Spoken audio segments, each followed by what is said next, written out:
గురువుగారు మన ఇంటికి సోలార్ పెట్టించుకుంటే ఎన్ని లక్షల్లో లాభం పొందొచ్చో తెలుసా? ఇప్పుడు నేను చెప్పే లెక్క చూస్తే మీకు మామూలుగా ఉండదు, ఒళ్ళంతా పులపరం వచ్చేసి చలిజరం వచ్చేది. గురువుగారు వీడియో నచ్చితే లైక్ కొట్టండి, నచ్చకపోతే ఎప్పుడు కామెంట్ లో చీ కొట్టండి, కానీ వీడియో మొత్తం చూడండి. గురువుగారు కొంచెం కాన్సన్ట్రేషన్ పెట్టి వినండి, మన లెక్కలు మొదలెడుతున్నాం. చాలా ఇంట్రెస్టింగ్ ఉంటదండి. ఇప్పుడు మనకి యావరేజ్ గా నెలకి 300 యూనిట్లు కరెంట్ బిల్ అవుతుంది. 1500 నుంచి 2000 మధ్యలో బిల్ వస్తుంది. ఇప్పుడు మన ఇంటికి 3 కిలోవాట్ సోలార్ సిస్టమ్ సరిపోద్దండి. ఇప్పుడు ఆ 3 కిలోవాట్ సోలార్ సిస్టమ్ మన ఇంటికి పెట్టించుకోవాలంటే 2,10,000 ఖర్చు అవుతుందండి. ఓ 10,000 పైకి వచ్చి ఉంటాయంటున్నారు.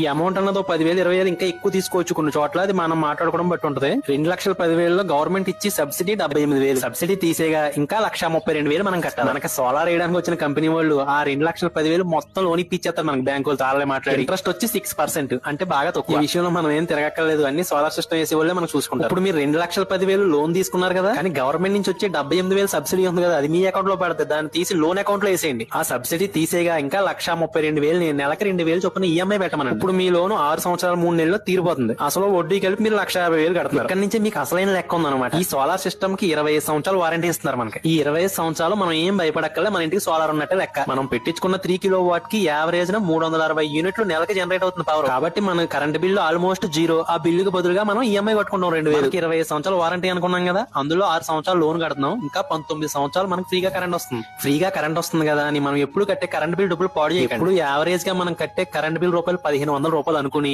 ఆ డబ్బుల్ని నెల నెల మ్యూచువల్ ఫండ్స్ లో పెట్టండి. అలా 19 సంవత్సరాల పాటు మీరు 1,500 కట్టి లీస్ట్ 12% ఇంట్రెస్ట్ చొప్పున చూసుకున్నా తక్కువ లెక్కేసుకుంటే 12 లక్షలు అవుతుంది. నేను లీస్ట్ రిటర్న్ రేట్ చెప్పాను 12% అని. అదే 15% రిటర్న్ రేట్ వేసుకున్నాం అనుకో 17 లక్షలు అవుతుంది. మనం అంత ఆశించదు గురువు గారు, 12 లక్షలు వేసుకుందాం. ఇప్పుడు మనం ఫైనల్ గా మనకి ఎంత మిగులుతుందన్న చూద్దాం. ఇక్కడ మీరు గుర్తు పెట్టుకోవాల్సింది ఏంటంటే, మన లోన్ అమౌంట్ అప్పు తీరిపోగా మిగిలిన 18 సంవత్సరాలు మనకి నెలకు 1,500 చొప్పున మన కరెంట్ బిల్ మిగిలే. ఆ మిగిలిన డబ్బుల్ని మనం మ్యూచువల్ ఫండ్స్ సిప్ లో పెట్టగానే మనకు వచ్చిన లాభమే 12.7 లక్షలు. ఇలాగే ఆలోచిస్తుంటే మనం చాలా తొందరగా కోటీశ్వర్లం కాదు బిలియనర్లు అయిపోతామని భయంగా ఉంది గురువు గారు. ఇప్పుడు అసలు మ్యాటర్ ఏంటంటే, 25 సంవత్సరాలు వారంటీ తర్వాత ఈ సోలార్ సిస్టమ్ పోయిందనుకో, అప్పుడు రేట్లను బట్టి ఇప్పుడు మనకు వచ్చిన ఆదాయంలో సగం డబ్బులు పెట్టుకున్న కొత్త సోలార్ మళ్ళీ పెట్టించేసుకోవచ్చు. గవర్నమెంట్ మారిన ప్రతిసారి మన కరెంట్ బిల్ రేట్లు కంపల్సరీ పెరిగిపోతున్నాయి. కాబట్టి ఫ్యూచర్ లో ఇంకా మండిపోతాయి. కాబట్టి మనకి సోలార్ పెట్టించుకోవడం వల్ల ఇంకా లాభం పెరిగిపోతా ఉంటుంది. ఫ్యూచర్ లో మనం కూడా సోలార్ పెట్టించుకునే ఆలోచన చాలా బలంగా ఉంది. కాబట్టి పెట్టించుకుంటే కంపల్సరీగా దాని గురించి కూడా సమగ్ర విచారం చేసి మంచి వీడియో.